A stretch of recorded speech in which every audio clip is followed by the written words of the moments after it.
அந்த 717 கடைகள் மூடினதை பாராட்டுவோம். ஆனால் என்னுடைய 717 கடைகள் மூடினது மாத்திரம் பத்தாது, பூரா கடைகளையும் மூடும். ஒரு இருக்கவே கூடாது. குடிநோயாளிகளுக்கு பர்மிட் கொடுத்து ஒரு யூனிட் 2 யூனிட்னு கொடுத்து, இது குடி இல்லை தமிழ்நாட்டில், குடியேற்ற தமிழ்நாடு அப்படின்ற மாதிரி கொண்டு வந்தால் காலத்துக்கும் தமிழ் மக்கள், தமிழ் பெண்கள் அவங்கள பாராட்டுவாங்க. இதுதான் பெண்கள் அவங்க பக்கமாக இருப்பாங்க. எம்ஜிஆர் கட்சி ஆரம்பித்த போது கொள்கைப்படி போடுற போது லஞ்சத்திலும் ஊழலிலும் சேர்த்த சொத்துக்கள் பறிமுதல் செய்யப்பட்டு அரசுடைமையாக்கப்படும். அதை இப்போ வந்திருக்கிற வாய்ப்பை பயன்படுத்தி தயவுதாட்சண்யம் பார்க்காம யாரெல்லாம் லஞ்சத்திலும் ஊழலும் சேர்த்து வச்சுருக்காங்களோ அதை பறிமுதல் செய்து அரசுடைமை ஆக்கினா 100க்கு 100 பேரும் பக்கத்தில் வந்துடுவாங்க. 17 கிலோமீட்டர் அங்கேருந்து வரபோது 400 காவலர்கள் மணிக்கணக்கில் நிற்கிறாங்கன்றது அது ஒரு பிரச்சாரம் ரொம்ப மோசமாக போயிட்டுருக்கு. உடனே வீடே உடனே வந்து கிரீன்வேஸ் ரோடில் நல்ல வீடாக ஒன்று பார்த்து அதில் வந்து அமைச்சிக்கிட்டா ஒரு நல்ல பேர் வரும். அது உடனடியாக செய்ய வேண்டிய வேலை. காங்கிரஸ் தூய்மையானது ஒழுங்கானது அது பண்ணிச்சுன்னு நான் ஒத்துக்கோல. காங்கிரஸ்னால தான் ஈழமே போச்சு. காங்கிரஸும் திமுகவும் சேர்ந்ததுனால தான் ஈழம் போச்சு. தெரியுதா? ஈழம் போன இல்லைன்னா தமிழனுக்குன்ற ஒரு நாடு இருந்திருக்கும். அதவே கெடுத்தவங்க இவங்க தான். பல குற்றச்சாட்டுகள் இருக்குது, அதில் இல்லாமல் கிடையாது. ஆனால் இனிமேலாச்சும் அதை வந்து இப்போ இன்றைக்கி டெல்லியில் பிஜேபி இருக்கிற போது அவங்க காங்கிரஸ் சேர்த்துக்கிட்டது ஒரு அடையாளம். போதைப் பொருட்கள் கிடைக்காமல் இருக்கணும். அதெல்லாம் இருந்தால் தமிழ்நாடு சொர்க்க பூமியாக விளங்கும். அதற்கு ஒரு நல்ல சூழ்நிலை நீங்கள் வந்திருக்கீங்க. இந்த சூழ்நிலையை பயன்படுத்தி அதை ஒழுங்காக பண்ணிங்கன்னா அவங்களுக்கு வந்து மிகப்பெரிய பெயர் இருக்கும். சித்திரை ஒன் மீடியா நேயர்களுக்கு வணக்கம். இன்றைக்கு நேர்காணலில் நம்ம கூட இணைஞ்சிருக்காங்க அதிமுக நிறுவன உறுப்பினரும் எக்ஸ்-எம்எல்ஏவுமான திருச்சி சவுந்தரராஜன் அவர்கள். நிறைய கேள்விகள் கேட்க போகிறோம், வாங்க பேசலாம். வணக்கம். வணக்கம். விஜய் அவர்களுடைய அடுத்தடுத்த நடவடிக்கைகள், குறிப்பிட்டு சொல்லணும்னா அந்த மதுபானங்கள் சார்ந்து அவர் கொண்டு வரக்கூடிய நடவடிக்கைகள் ரொம்ப பாராட்டத்தக்க வகையில் இருக்குது. நீங்கள் சொல்லிக்கிட்டே இருப்பீங்க பேட்டிகளில் திரும்ப திரும்ப. இப்போ கிடைக்கிற அந்த மதுபானங்கள் எதுவுமே வந்து ரியலிஸ்டிக்கான மதுபானங்கள் கிடையாது. அது வந்து ஒரு விஷம், நஞ்சுன்னு சொல்லிட்டு. ஸோ இதெல்லாம் வச்சு பார்க்கும்போது உங்களுக்கு ஒரு சீனியராக வந்து விஜயோடைய இந்த நடவடிக்கைகள் எப்படி இருக்குது? விஜயினுடைய நடவடிக்கைகள் நல்லா இருக்கும்னு வேணால் தான் சொல்லலாம். ஆனால் போக போக தான் தெரியும். இது ரொம்ப டூ ஏர்லி, ரொம்ப இப்போதான். அந்த 717 கடைகள் மூடினதை பாராட்டுவோம்.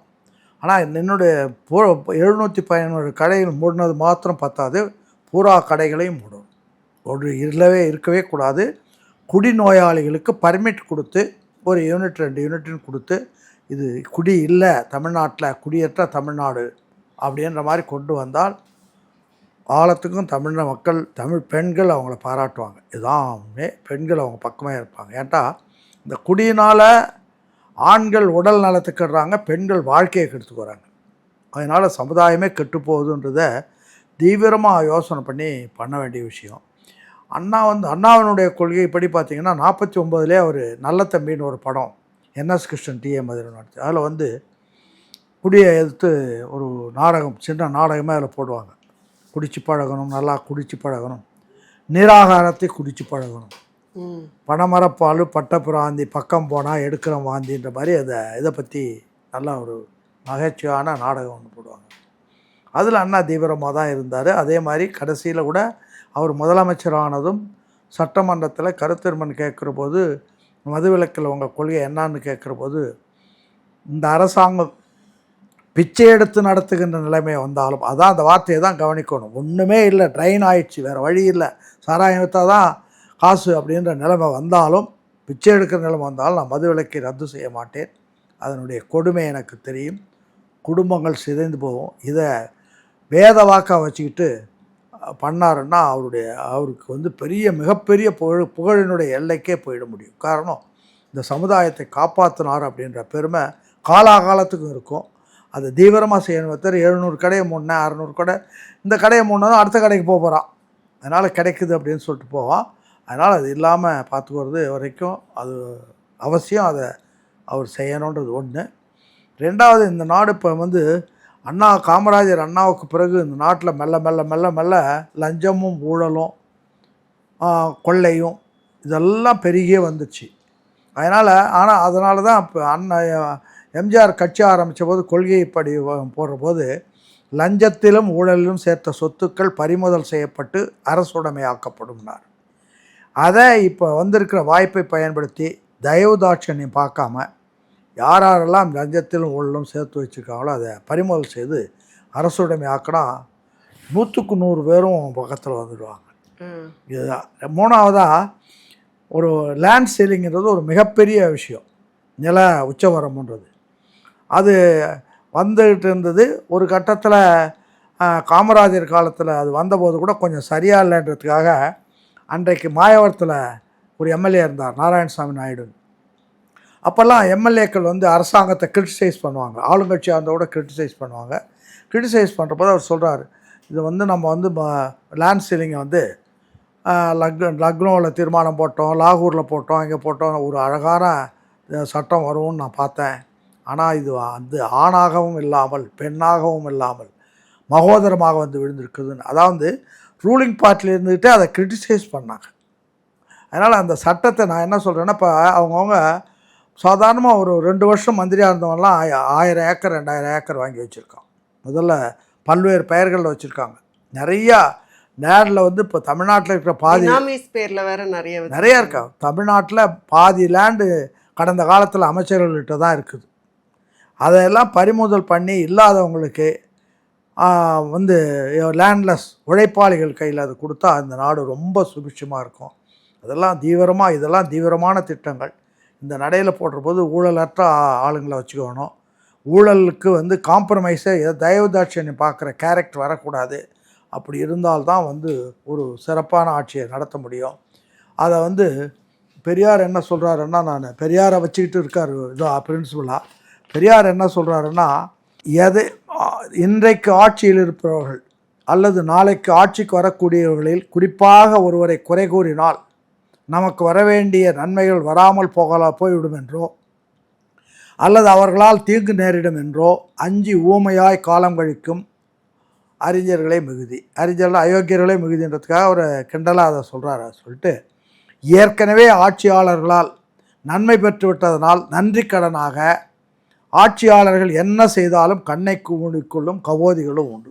கண்ணை மூடிக்கொள் என்ன செய்தாலும் கண்ண முடியாது.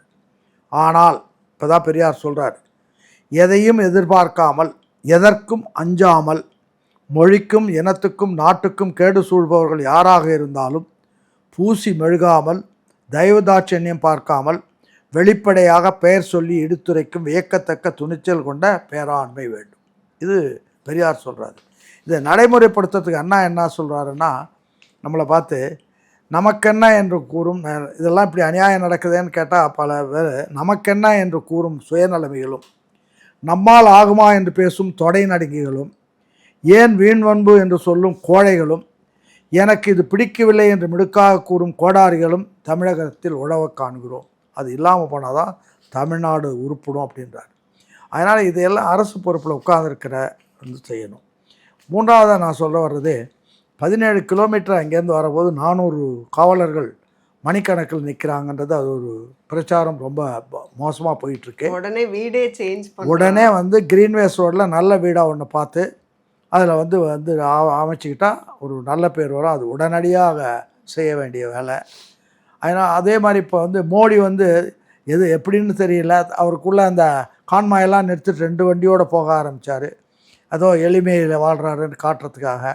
எளிமை இருக்கலாம், ஆனால் அதே நேரத்தில் பாதுகாப்பும் வேணும். அதுக்கு தகுந்த மாதிரி நீங்களும் குறைச்சி இந்த ஆடம்பரம் இல்லாமல் அரசாங்கத்துக்கு சினிமா வாழ்க்கை வேறு, அரசியல் வாழ்க்கையில் ஓமாந்தூர் ரெட்டியார் மாதிரி, காமராஜர் மாதிரி, அண்ணா மாதிரி இருக்கிறதுக்கு கற்றுக்கிட்டா இன்னும் மிகப்பெரிய இவ்வளோ பெரிய சினிமாவில் இருந்தவர் பாரு இவ்வளோ எளிமையாக இருக்காருன்ற அந்த பேர் வந்து உங்களுக்கு எதிர்காலத்தில் நிலச்சி நிற்கும், மக்களை வாழ வைக்கும்.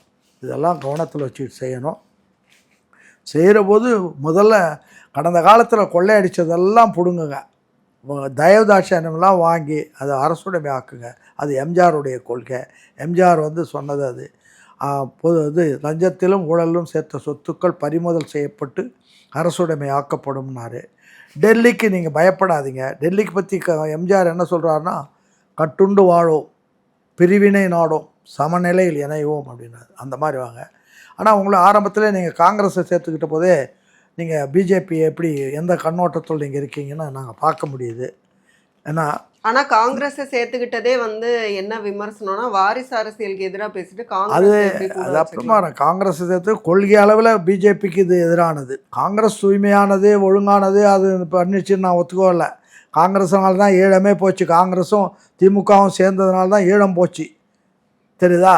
ஈழம் போன இல்லைன்னா தமிழனுக்குன்ற ஒரு நாடு இருந்திருக்கும். அதவே கெடுத்தவங்க இவங்க தான். பல குற்றச்சாட்டுகள் இருக்குது அதில், இல்லாமல் கிடையாது. ஆனால் இனிமேலாச்சும் அதை வந்து இப்போ இன்றைக்கி டெல்லியில் பிஜேபி இருக்கிற போது காங்கிரஸ் சேர்த்துக்கிட்டது ஒரு அடையாளம். ஏன்னா இப்போ விஜயை பற்றி எல்லாரும் வந்து பிஜேபியினுடைய பி டீம்னா பி டீம் இல்லை, அது எதிர் டீம்ன்றதை காட்டுறதுக்கு அது ஒரு பயன்பட்டுருக்கு. அதனால் இதெல்லாம் பயன்படுத்தி நல்ல வகையில் நிர்வாகம் பண்ணி, நிர்வாகத்தில் இன்னும் சொல்ல காவல் நிலையங்களில் உடனே கேஸ் எடுக்கிறதில்ல. ஏழைப்பாடு போனால் கேஸே எடுக்க மாட்டேது. அதை அவங்கள உட்கார வச்சுட்டு எதிரியை கூப்பிட்டு அவனை பணம் வாங்கிட்டு இவனை ஒன்றும் இல்லாமல் அனுப்பி விட்டுறாங்க. இது நடைமுறையில் இருக்குது. சாதாரண கிராமங்கள் இருக்கிற காவல்துறையிலெல்லாம் நீங்கள் போய் ஏதாவது முக்கியமான ஒரு கேஸ் போனான்னா இவனை உட்கார வச்சுட்டு பேசுவான். ஒன்றா பக்கத்தில் தான் நியாயம் இருக்குது அப்படி இப்படின்னு அவனை தடுக்கு பண்ணி உட்கார வச்சு எதிரிக்கு ஆள் அனுப்பி அவங்ககிட்ட பணம் வாங்கிட்டு கேஸ் ஒன்றும் இல்லாமல் நடக்கிறாங்க. இதெல்லாம் கவனிக்கிறதுக்கு வந்து எவ்வளோ சூழ்ச்சிக்குள்ள தமிழ்நாடு இருந்திருக்கு. என்ன இவ்வளோ சூழ்ச்சிக்குள்ள ஆமாம், இவ்வளவும் பண்ணுறாங்க. ஒன்றும் இப்போ அரசாங்கம் இப்போ இருக்கிற அரசாங்கத்தை பொறுத்த வரைக்கும் இப்போ கடந்த கால அரசாங்கம் வந்து மக்களுக்கான அரசாங்கம் இல்லை. கொள்ளைக்காரர்களுக்கு, கொலைகாரர்களுக்கு, கற்பழிப்பவர்களுக்கு, வன்புணர்ச்சியாளர்களுக்கு, சமுதாய சிகாடு சொல்லுவதற்கு, ரவுடிகளுக்கான ஆட்சி நேரடியாகவும் மறைமுகமானது. அதிகாரிகள் வந்து ஒரு 30 வருஷத்தில் பல அதிகாரிகள், சாதாரண அதிகாரிகள்லாம் கோடீஸ்வரர்களாக மாறி இருக்காங்க. அதே மாதிரி நிறையா இருக்குது. அதெல்லாம் கவனிச்சு அந்த பழக்க பெண்கள் சிறப்பு படை அது வந்து சேலத்தில் தொடங்கி இருக்காங்க. அப்போ அதுவும் வந்து அவர் சொன்ன மாதிரியே பெண்கள் பாதுகாப்புக்கு இருக்குது. அதுக்கு முன்னாடி நான் என்ன சொல்கிறேன்னா, இந்த இளைஞர்கள் வந்து தவறான முறையில் வளர்க்கப்படுகிறால அது வந்து எலிமெண்ட்ரி எஜுகேஷன்லேயே அவங்களுக்கு மனசை பக்குப்படுத்தும். எல்லா குழந்தையும் நல்ல குழந்தை தான் மண்ணில் பிறக்கையிலே, அது நல்லவராவதும் தீயவராவதும் தாயின் வளர்ப்பிலே. நீங்கள் வந்து எலிமெண்ட்ரி ஸ்கூலில் நாங்கள் படிக்கும்போதெல்லாம் ஔவையாருடைய இது இருக்கும். அதனால் இது அது மாதிரி நிறைய நாலடியார், ஆத்திச்சூடி, கொன்றை வேந்தன், நீதிவன்பா, வேகசுதாமணி. இல்லை, அது நீங்கள் அந்த இளமையிலே அவனை மனசை பக்குப்படுத்திட்டா அவனுக்கு வந்து அந்த வன்ம புத்தி வராது. இளமையில் நீங்கள் வந்து அவனுக்கு மனசில் பதிய வச்சுட்டா அப்படி வரும். இப்போ நாங்கள்லாம் கல்லூரியில் படிக்கிற போது எந்த பெண்கள் தகராறு அது இது ஒன்றுமே வரதே இல்லையே. அவங்க பாட்டுக்கு அவன் ஜென்டில், எங்களுக்கு கோ எஜுகேஷன் தான், அண்ணாமலை யூனிவர்சிட்டி, ஒரு தகராறு கூட வராது. நிறைய பெண்கள் இருப்பாங்க, ஒன்றுமே கிடையாது. அது காரணம் அந்த இளமையிலேருந்து நீங்கள் வந்து அவங்கள பார்க்குற போது பார்வையே இவங்களுக்கு அதெல்லாம் கிடையாது. இப்போ வந்து படிப்பில் வந்து நிறையா வந்து தவறுகள் நடக்குது. ஒரு தடவை திருச்சியில் உருமு தனலட்சுமி கல்லூரியினுடைய பிரின்ஸ்பால் சத்யசீலன் இருந்தார். அவர் எனக்கு ரொம்ப வேண்டியவர். நான் எம்எல்ஏ இருக்கும்போது வந்தார். சொன்னார், என்ன சொன்னாருன்னா, டெல்லியில் இருக்கிற எஜுகேஷனல் அகாடமிலேருந்து எங்களுக்கு இன்ஸ்ட்ரக்ஷன் வருது, மாணவர்களுக்கு பாடப்பகுதியில் வீரத்தை பற்றி சொல்லாதீங்க, தியாகத்தை பற்றி சொல்லாதீங்க, மொழிப்பற்றை பற்றி சொல்லாதீங்க, நாட்டுப்பற்றை பற்றி சொல்லாதீங்க, அந்த பாடப்பகுதியெல்லாம் எடுத்துடும். அதே மாதிரி இவர் பாவேந்தர் பாரதிதாசனுடைய இது ஒரு புத்தகங்கள்லாம் வைக்காதீங்க, அதிலெல்லாம் வீரமும் தியாகமும் நிறையா இருக்குது, எழுச்சி இருக்குது, அதனால் அதெல்லாம் வைக்காதீங்க அப்படின்னு அவங்க இன்ஸ்ட்ரக்ஷனே கொடுக்குறாங்க. அப்படியெல்லாம் நம்மளை மழுப்புறாங்க, நம்ம இளைஞர்களை மழுப்புறாங்க அப்படின்னு ஒரு குறைபட்டு நேரடியாக வந்து அவர் சொன்னதை நான் இப்போ பதிவு பண்ணுறேன். அதுதான் பாரதிதாசன் என்ன சொல்கிறாருன்னா, வெள்ளம்போல் தமிழர் கூட்டம் வீரங்கொள் கூட்டம் அன்னார் உள்ளத்தால் ஒருவரைய மற்ற உடலினால் பலராய் காண்பர் கள்ளத்தால் நெருங்கொணாதே எனவையம் கலங்க கண்டு துள்ளும் நாள் என்னால் உள்ளம் சொக்கும் நாள் என்னாலோன்னார்.